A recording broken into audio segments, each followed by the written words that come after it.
I have not recorded on this particular YouTube channel in a long time. And when I say recorded, I'm talking about long form content. But I am probably going to do that a little bit more because things are happening in a positive way. And when these types of things happen, I believe that it is a duty, a responsibility to be able to share them. God has been so good in my life. And I understand now as an adult why we had testimony time in church. It is so refreshing, but also inspiring to hear people talk about the goodness of God. It's not just a song by CeCe Winans.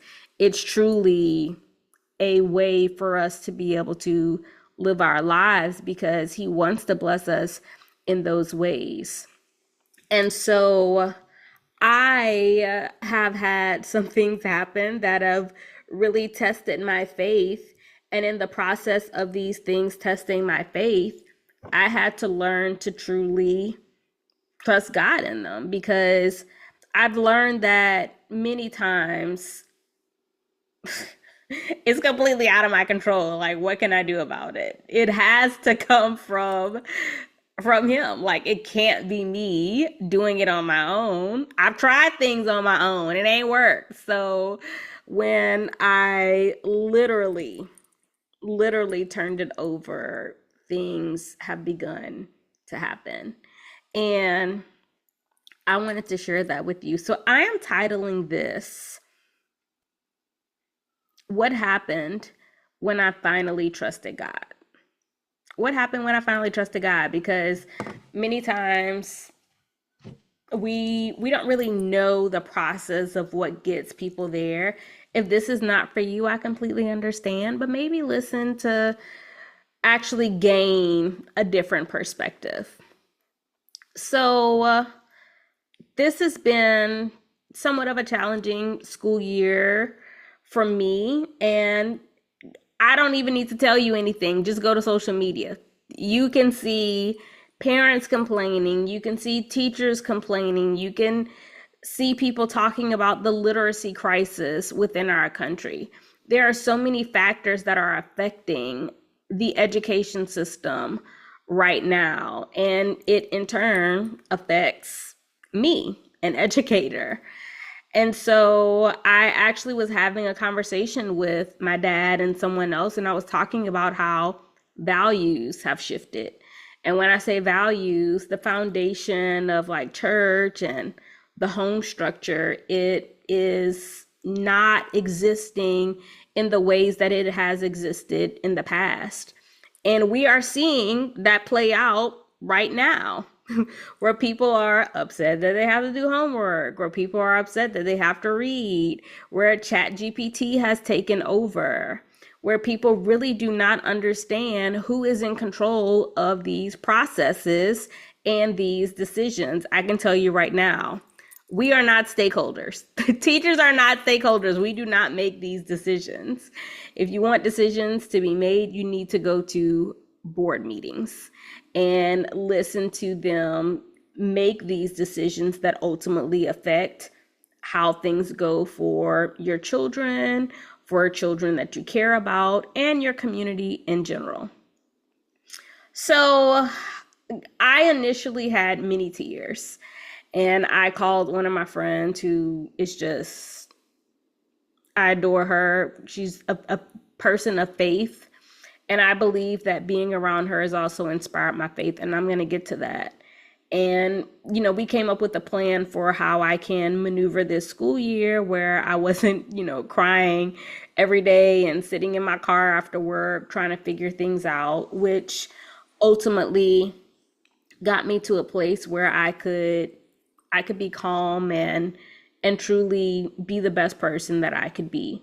But I also realized that I had to turn some of this over to God because once again, this is out of my control. My job is to teach the kids, teach whatever kids that they give me. And I have 3 different preps. For those of you who don't know, that means I'm teaching 3 different kinds of classes. So I have 2 special ed inclusion classes.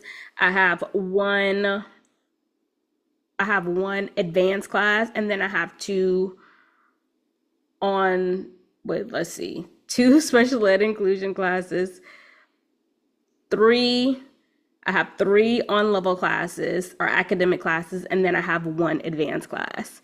So prepping for that on a daily basis, doing all of the paperwork, making sure that I am showing up as my best. Yeah.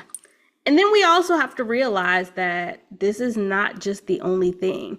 I also have to show up for myself, meaning if I have a migraine, if I'm cramping really badly, if I'm tired, if there's another external factor that is going on that is completely out of my control, I still have to be the person to show up and perform my duty. So ultimately, these things are happening. And then parallel to these things, I have a friend, and she is sharing the ways that God is showing up in her life. And I remember calling her one day and just telling her or sending her voice notes. And I was just like, I just want you to know your faith inspires me. And that is so important, to be aligned to people who are not afraid to share their experiences with you, but also for me, the individual, to not see it as a point of bragging. Like, I see it as, oh my gosh, look at what God has done for her. Like, I'm in proximity, Lord. Like, you can bless me too. But it was just amazing to see her faith continue to grow in these processes, and not to have ankle level faith, not to have knee deep faith, but total control. Okay. And she was honest in discussing that sometimes it's not always easy to be that way, and it's a process to be able to grow there. And that was something I prayed to God about. Like, I really want to have this high level of faith. And so, of course, whenever you ask, he gonna give it to you. So about a couple weeks ago, I go to the doctor to get some testing done, and they can't do the testing because I have COVID. So I'm at home and I'm just like, oh my gosh, I have this. I'm supposed to be at work. I can't focus on work because I have COVID, et cetera, et cetera. And then my mom comes, and when she comes, we're supposed to be going out to lunch, but my check engine light comes on. And so we take it to AutoZone. AutoZone is like the catalytic converter and the exhaust manifold. I look up the price and I'm like, ain't no way. Ain't no way. Now, keep in mind, I owe on my car. I'm not done paying for it. So I look at my mom and I tell her, and she could see my face. She was like, I wouldn't even worry about it. She was like, let's look up your warranty. My maintenance warranty still existed. The warranty on the car had just expired 2 months prior. So at this point, like, I'm just laughing, like, what am I supposed to do? So she was like, just bring it over there, let them tell you what they're gonna do, and so forth. And I'm just like, Mom, I owe this much. And she's like, it doesn't matter. They know exactly how to work the numbers. You bring it there and let them tell you no. And so I do just that. I go to the service center. I have an Acura, and I'm waiting. And I'm like, well, let me just go look at what I want. Now, let me back up. I had done research prior. I had gone online, checked. I knew what I wanted. And the one that I wanted, it was not at that location, but it was still within the company. So I walk and I see some people literally see me, but nobody comes out to help me. And I thought that was strange. So I go back inside and I wait. And the girl tells me what happens. And I'm just like, yeah, Lord, you're gonna have to make something shake. So I'm texting a couple of my friends to get their advice about the process moving forward, blah, blah, blah. And I had talked to my dad and my mom previously about all of this. And then I was just like, just pray that I go in and I make the right decision. Just pray that they give me favor, because obviously I do not have a warranty on the vehicle that I have anymore. If anything happens, It's going to cost out the wazoo. And I just want to be able to have a car that I can safely maneuver myself. So we get in, I'll go back. Something tells me to go back. It wasn't something, it was God. And when I'm walking back, a man stops me and he's like, "Hey sister, what are you doing? You need help with something?" And I'm like, "Oh, we're just looking at cars." He was like, "Well, let's come in." And as I sit at his desk, he said, "I just want you to know God's got you and you can trust me." And I'm sure y'all are thinking, not a car dealer telling you to trust them. That ain't gonna happen. But it was him saying, God's got you. Because sometimes there are certain words that only you and God have discussed, or things within your spirit, and you know that it sets you at ease. So he asked me what I'm interested in. I tell him, I'm like, I don't want another SUV. I had one. I'm kind of in the car mode right now. And so he's like, "Well, let's start here." We start going through numbers, and I look at him with the first number like, "Bruh, it ain't happening. I am not paying that much for a car." And I'll tell you, it was like 1,000 something. Absolutely not. No, no, no, no, no. And so we go back and forth about some things, and I tell him, "Look, this is where I am. This is what I'm willing to pay. I'm not willing to pay more than this." And I also told them, I'm trading off my car. You pay off the car, we can start talking, because they didn't want to give me a good deal on my car, y'all. And I'm like, they're like, "Well, the catalytic converter, bro, you gonna fix that. It's gonna cost pennies on the dollar, and then you're gonna sell it for what I see you selling it online. Nope, nope, nope. Y'all can come up on what you're giving me." And I'm very assertive. So I made sure it was known, but I also made sure it was known that I will leave with my car if I need to. Like, y'all not gonna make me have something that I don't want. But also,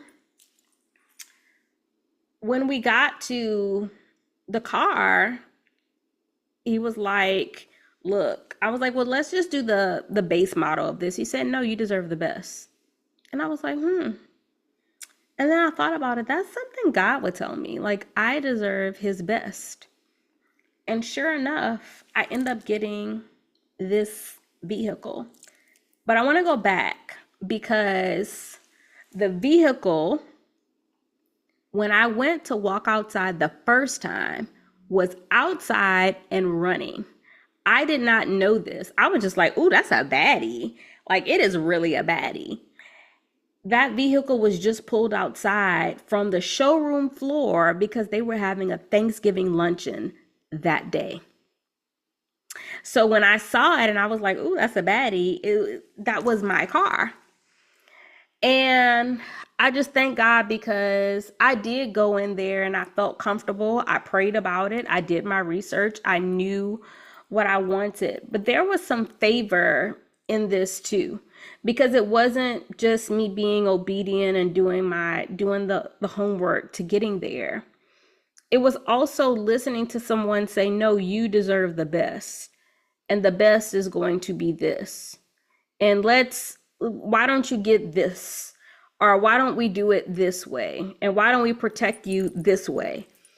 And so I just felt like I was protected in all areas. And when I tell it to people, I'm surprised I'm not crying right now. I probably told it to quite a few people. I just know it was nobody but God who had his hand on my life. And it was a test to see, will I be able to trust him in this moment? And ultimately, yes, because what other choice did I have? I had done things my way. And God wanted to show me exactly what happened when I learned to be obedient and listen to him. So your girl is now riding around in a 2026 Acura Integra. I love my girl. I love my car. But I also love the fact that being obedient and being faithful got me what I desired. Even better. Because I was going up there like, I'm just going to get a used car. And no, my car had like 14 miles on it when I got it. So when I tell you I saw things in the natural, I saw I owed a certain amount of money on my car. I saw that my vehicle had problems. The catalytic converter, they told me the front brake pads were going out. I had a crack on the front part of my my window. So all this, that's all I saw. I did not see what God was doing beyond that. And that is where I have learned I cannot lean on my own understanding. It's not up to me. But truly choosing to trust in God's word and the will of your life and being obedient in these aspects will grant you the desires of your heart, but also God's best. And I wanted to make this video, even though I haven't been on here in a while, because it is Thanksgiving and I am supremely grateful for the things that are happening in my life. But on today, I also hope and inspire someone to grow their faith in God. Do not lean on your own understanding. Do not think that you have to do all these things on your own. And also, align yourself with people who show you what faith looks like. That, I honestly believe that really is what changed my life. Being around someone who, this is making me emotional, being around someone who just reminds me of how much God loves me is bigger than the program. It's so much bigger than the program because it just, you want to be blessed, but you don't even know how to do it. And it's not for you to do anything but for you to be faithful, but for you to trust, for you to live your life, for you to not feel like you have to be in control of everything. And I believe that when that happened, that's when I truly aligned with this part of my life. Me coming in and getting rid of things that were old, because as the good book says, old things become new. Cleaning out the things that didn't belong in my apartment, didn't belong in my car, making sure I'm keeping myself up. Like, all these things honor God, whether we realize it or not. So I know that sometimes we think it's okay to just walk out and do things, but all of these are a part of obedience. And I just, again, I wanted to share that with you because these are some hard times that we're living in right now. And y'all know I keep my Christmas tree up all year round. I keep my Christmas tree up because it's a joy, and it's a reminder of God's promise to me of the joy that exists in this world despite everything that is around me. And so as I close out this video, I hope that this blesses someone. But I also just want to remind you, align yourself with people who are faithful and trusting of God's word, people who speak life into you, people who see opportunities and they want you to have just as much or even more than you. You don't want to be around people who see you as, I want you to do good, but just not better than me. Those aren't your kind of people. I want you to aspire to have chest level faith. That means you walking in that water and you don't know what's coming, but you trust that God's got you. And that, let me tell y'all something. When that man told me God's got you, I knew it was nobody but God. So again, don't come with the ankle level faith. That's so little. Don't come not even with the knee level faith. That is basic. You want the chest level faith. You want to fully lean not on your own understanding and allow what is meant for you to come to pass in God's timing. And I hope this blesses you. And I hope that you have a great Thanksgiving. If you can, in the comments, share something that you too are grateful for.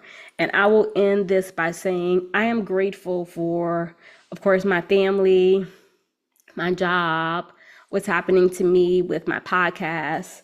But I'm also grateful that God has allowed me to see and allow my faith to just grow into the capacity that it has. And I hope that all these things come to pass for you as well, because you should always, always dream big and know that God will give you his best. Bye, y'all.